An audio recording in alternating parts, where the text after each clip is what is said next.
I didn't have any cucumbers growing at the time, so I had to go to the grocery store and buy cucumbers. And I started buying these little bags of mini cucumbers. I think they're like an English type cucumber. What's up, Lazy Dog fam? Hope all y'all are having an awesome day. It is Thursday, April 18th here in South Georgia, and I feel like I'm way behind on my spring planting, but today we're gonna try to get caught up. Gonna get some cucumber seeds in the ground, both some slicing cucumbers and some pickling cucumbers. Gonna talk about different flowering habits of cucumbers, why there's so many different varieties out there, and kind of give you some guidance on how to choose the variety that might be best for you. But before we get into some cucumber talk, let's check on our tomato plants over here, since they're in the same plot where we're going to be planting those cucumbers. So we've got a row of determinate tomatoes right here, then a row of indeterminate tomatoes right here, and they're all looking pretty dang good, especially considering how much rain we've had lately. Now, it has been my experience over the years that if you set out enough tomato plants, you're inevitably going to get a few runts in the bunch that maybe don't make it or don't look so hot. And every year, usually I have one or two plants I have to replace. That's why we keep backups in the greenhouse.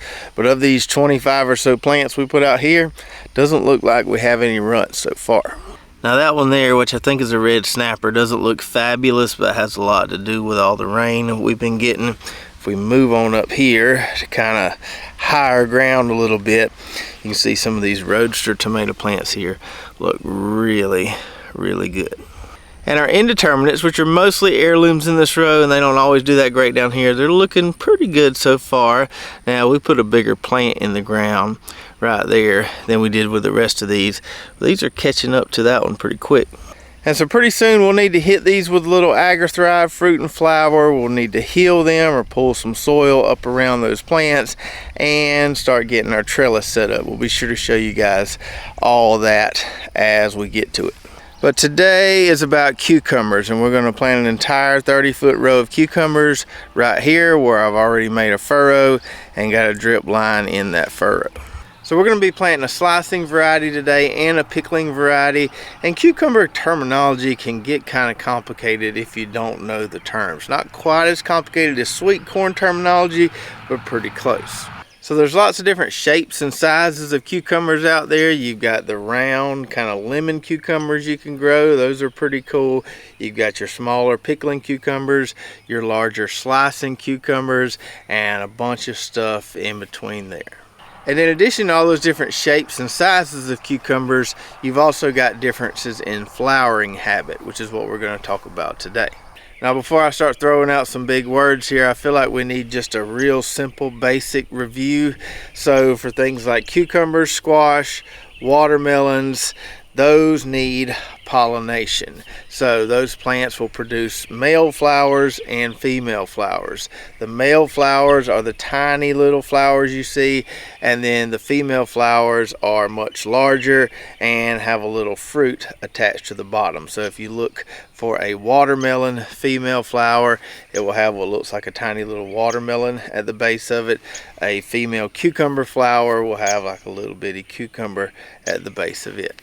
And so for us to get some groceries, we've got to get pollen transferred from that tiny little male flower to that larger female flower. That fruit will then enlarge and we can harvest it when it's ready. So that's why bees are so important for squash, cucumbers, watermelons, because those things have to be pollinated, except for some exceptions I'll mention in a minute.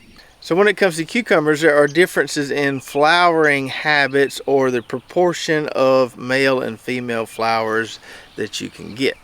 So you have monoecious or monoecious cucumber varieties, and these are going to produce relatively equal amounts of male and female flowers on the plant. Remember, the fruit comes from the female flower. We just need the male flower for pollen.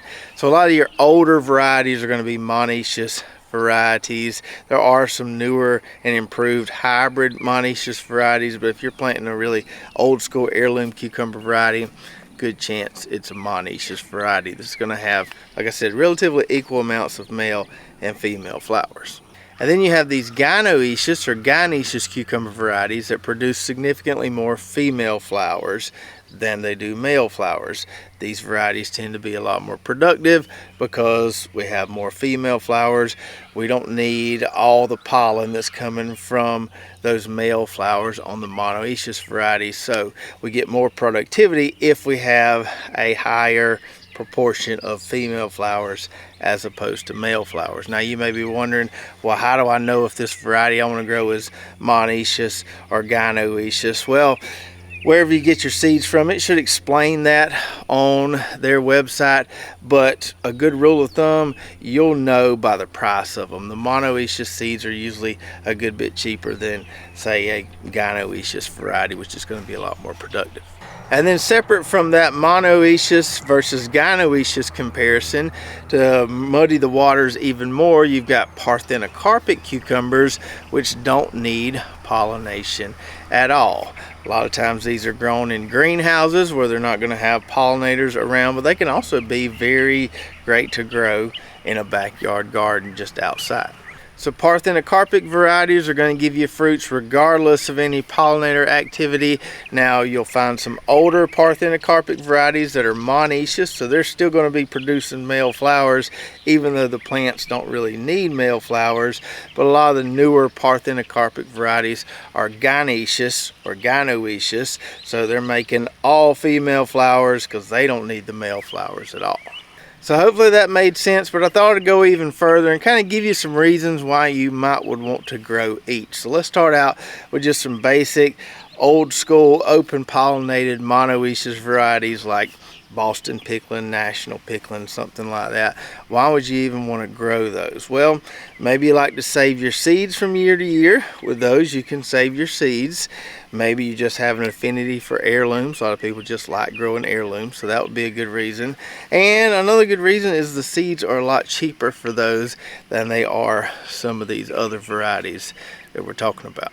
And then kind of stepping up the ladder a little bit, we've got monoecious hybrid varieties, and we're actually going to be planting one of those today. So these still make relatively equal amounts of male and female flowers, but they're hybrids, so they tend to have a lot more disease resistance, which in my opinion gives you a longer harvesting window. So as temperatures get warmer, as disease and insect pressure elevates, these varieties are able to hang on a little bit longer, give you that longer harvesting window. And then you've got the gynoecious varieties. Why would you want to grow those? Well, those are going to give you an extra boost in production because you've got so many more female flowers. So if you want to get as much production as you can out of a given area, or maybe you've got a relatively small garden space and you've only got a little raised bed to grow cucumbers, but you want enough to make some pickles, probably want to grow one of these gynoecious varieties. So we're going to be planting two different varieties today. We've got Katrina and we've got Supremo. Both of these we do have seeds for on our website. One of these is gynoecious and parthenocarpic. The other one is a monoecious hybrid. That's why I wanted to explain all those terms earlier so you can kind of understand what we're growing. Let's start out with a Katrina. I'll tell you a little bit more about this one. So back during the winter when I had all kind of good lettuce growing in the garden, when we can grow lettuce before it gets too hot, I was eating a bunch of salads. I didn't have any cucumbers growing at the time, so I had to go to the grocery store and buy cucumbers. And I started buying these little bags of mini cucumbers. I think they're like an English type cucumber. Got a smooth skin on them, not any seeds in them, and they're not very long. I'd say, I don't know, 4 or 5 inches long. And I was chopping those up, using those in my salads. Ate a bunch of those over the winter, and I really liked them. Now the last couple years, the slicer variety we've grown is called Corinto. It's a parthenocarpic gynoecious variety. Really great cucumber, highly recommend. It's a good bit bigger than these Katrinas are here. I don't know that the variety I was eating from the grocery store was Katrina, but I found this variety and was able to source some seeds from it, and it seems to fit the bill. So a mini seedless type cucumber, doesn't need pollination, all female flowers, super productive. And to go with all that, it has a really good disease package. So I'm excited about growing these. No, they're not cheap, but I think they're going to be a winner. And then we have Supremo here, which I haven't grown in a year or so, but it's one of my favorite pickling varieties. It's monoecious, so we're still going to get a decent amount of male flowers, but this variety seems to be pretty productive when I grew it in the past. It's a hybrid.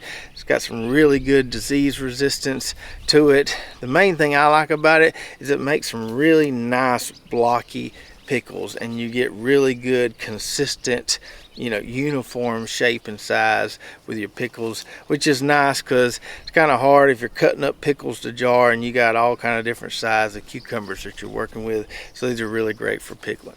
And so to get ready to plant, we just need to finish out our FAD system here, which stands for furrow, amend, and drip. We've already got our furrow made. We'll amend that furrow with some of this relatively balanced Coop Grow fertilizer, and then we'll cover up that tape and be ready to plant. All right, so we got our tape buried now, and what I'm going to do is plant my cucumber seeds right on top of this ridge here, and then I'll end up putting the T-post for my trellis either in that little mini furrow or that little mini furrow. Now, one thing I am bad about doing is plant my cucumber seeds way too close. So I think I'm going to spread them out at least 6 or so inches this year, not plant them quite so tight, because when you plant them real close like that, you end up with a jungle even when you're growing them vertically. So I'm going to plant about 20 of these Katrina seeds here, and then we'll round out the rest of the row with Supremo. So we're just going to make a little hole there and drop one seed per hole. Even if we get a few gaps in here, I think we're still going to have plenty of cucumbers to work with. So we ended up putting about 40 to 50 seeds in the ground there, more than a 6-inch spacing, but I think I'm gonna like having them spread out a little bit. We've got the drip tape running right now. You can see those little water spots popping up between the tomato plants. So we'll get this nice and soaked, and should get some pretty fast germination with this warm weather we've been having.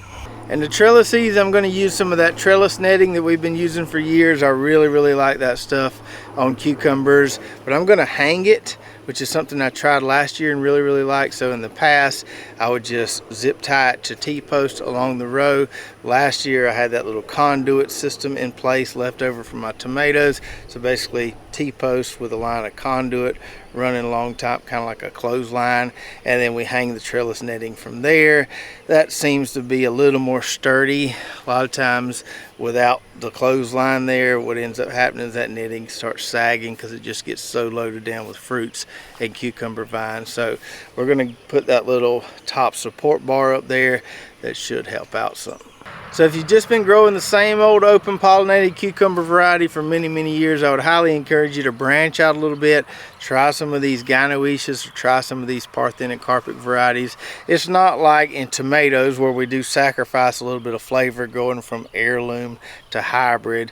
An heirloom cucumber is going to taste the same as a hybrid cucumber. You just get that extra disease resistant and that extra production there. So just try one of them, see how you like it. I think you'll find that you'll enjoy the improved production over some of the older varieties. And as I mentioned earlier, you can find seeds for both of those varieties we planted today on our website at lazydogfarm.com. And if you want to learn more about that hanging trellis I was talking about earlier, watch this video. We'll show you how we set it up and got it going last year. So check that out. We'll see you next time right here at Lazy Dog Farm.